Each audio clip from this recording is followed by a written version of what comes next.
Usap-usapan ng mga netizen ang tila may lamang biro ni Asia's songbird Regine Velasquez Alcacid sa kapamilya aktor na si Sam Milby, nang mag-guest ang huli sa live episode ng ASAP nitong Linggo 2 ng Marso.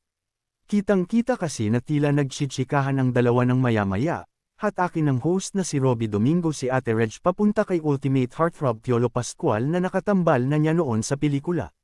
Pagkatapos ay iginiya naman nina Robby at Regine si Sam palapit sa kanya. "Sorry kasi we're not friends anymore," maya-maya ay sambit na hirit ni Regine.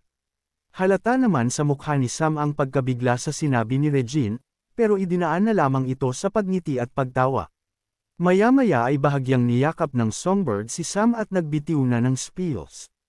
Ang nabanggit na, "we're not friends anymore," ay sinabi ni Sam patungkol sa pagkakaibigan nila ng OPM singer na si Moira de la Torre, sa panayam sa kanya ni ABS-CBN Showbiz News reporter MJ Felipe.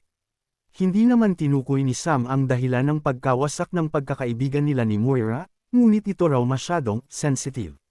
Sa kaugnay na balita naman, usap-usapan ang Facebook post ng social media personality na si Sian Gaza patungkol kina Sam at Moira. Mababasa sa post ni Sian, "Good morning.